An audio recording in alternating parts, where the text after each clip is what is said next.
Brought to you by Horizon Blue Cross Blue Shield of New Jersey. One of the great things about this conference, this Kessler Foundation conference, Life After Stroke, is you get to meet some pretty special people. This gentleman on my left I've seen before, but he's joining us now.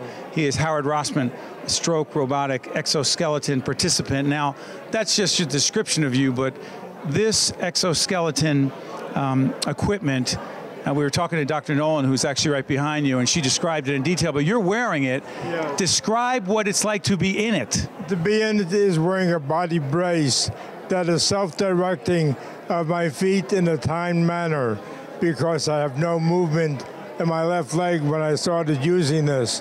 And up until this year, this device was not used for traumatic stroke victims.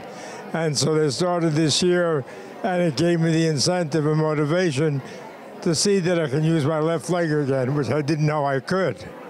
And this has helped me. Howard, you experienced a stroke when? April 9th this year, 10 weeks ago, for Saturday. What was your life like before that? Very active, very full. The day of this stroke, I went to a Little League game to see my grandson play. We got out for dinner, and we were watching TV at night. I felt wobbly, fell asleep, and woke up in the middle of the night and fell to the floor and realized I was having a stroke. So I was working full-time as a substitute teacher, running a travel agency, and living a full life.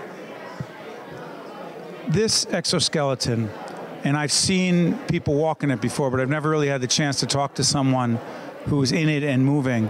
When you first got in it, describe that experience. The experience was anxiety and apprehension, because I felt I may fall, but apparently not. They gave me the cane to wear, and there were two people on either side with their controls, and they had a backup with a wheelchair in case I would have fallen backwards. So they gave me confidence, and I probably walked about 150 steps the first time I used it. And then I was trying to buy more time to get on it, because it's a very popular machine. Yeah, everyone wanted to be on it. Yes, that is correct. Or in it. In it. Yeah. And describe your ability now in the exoskeleton. My ability now is better than it was 5 or 6 weeks ago when I last used it, because of the continued therapy I'm taking in a subacute facility, which has increased my motion of my left leg. So I have more mobility than I had before, so this is a little bit easier to use. But it is restraining, and you're apprehensive when you see it. I met your wife and your daughter earlier this evening, and they're obviously proud of you and looking forward to hearing you tonight. Let me ask you this. What message do you have for, because there's 7 million people in this country dealing with stroke, what message would you have for them? Because you never expected it, you were totally active, and here you are now working hard to live your best life. The advice I would have is that expect a long and slow recovery. That we played fire drill in my house for a period of time. What happens if I do have a stroke or a heart attack? A person of 75, of a certain weight and stature and blood diagnosis can be prone to it. I played fire drill with my doctor. What happens if? Where do I go? Where's the stroke center? So when it occurred, I was emotionally and medically prepared for this incident. I would recommend that when you get it, to go to find out where there are stroke centers nearby that can cater to you. I was very fortunate to go to Robert Wood Johnson very quickly, who had a stroke center. And when it came a choice of several acute care facilities, Kessler came up and was on the top of my list. Of course, we had used this facility in 1976 for a family relative. Yeah. So I have a great deal of confidence that I will get better. We're at Kessler Foundation, Life After Stroke. This panel discussion, this forum is recently concluded. One of the people in the audience, David Knowlton, who knows more about healthcare than most folks in this nation, was part of it. By the way, let folks know exactly why you were here tonight.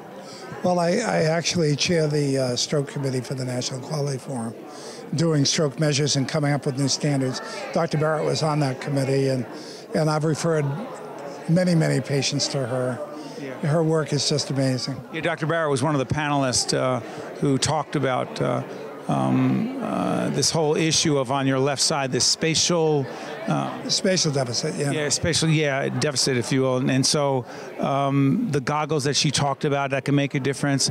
It's so important for people to know about the research going on and about how they can be helped, right, David? Well, it's important for them to know and for them to communicate it. So doctors give up on patients too soon, as opposed to saying there's options. If you're leaning to one side, and the work that Dr. Barrett's got can get you back to center, you can feed yourself. You can sit up. It can affect your mobility. And there's hope for people in a little device that is probably cheaper than what you and I'll spend for dinner. Those goggles? Yeah. So it's interesting. You did that work in stroke. It strikes me, because some of the questions were asked, like, what are the risk factors for stroke? Am I more inclined if I have family history? Can I stop it if I exercise, stop smoking, whatever? We're not as knowledgeable as we should be about stroke, are we? True confessions, I had a stroke. I had a full right side stroke. You did? Driving home on the Thanksgiving Day, the Connecticut Turnpike, had a full stroke. How long ago? 2007. No deficits, because I got people who cared for me that quickly, and people who were saying deficits were unacceptable. So I'm a passionate believer in it for obvious reasons. I was chuckling when people were talking about what can cause a stroke and so forth, and you don't know and everything. And the woman on the end up here said, you don't know. I didn't expect to have a stroke. I didn't expect to have a stroke. I was driving a car. And I had a very, very bad stroke. Yeah. Well, thank you for being here tonight. Thank you for everything you do to help inform us about important healthcare issues. Thank you, David. Yeah, thank you, Steve. I work for Horizon Blue Cross Blue Shield, and I'm a catastrophic case manager. I'm a nurse. I feel a sense of responsibility to each and every member that I speak with on the phone. I know where they live. I know their towns. I know the hospitals they go to. A lot of times I know their physicians, and I love helping people at very difficult times of their lives. The job I have now is the perfect job for me. I think I was born a nurse. Also brought to you by the New Jersey State Nurses Association and the Institute for Nurses, NJM, and by New Jersey Sharing Network,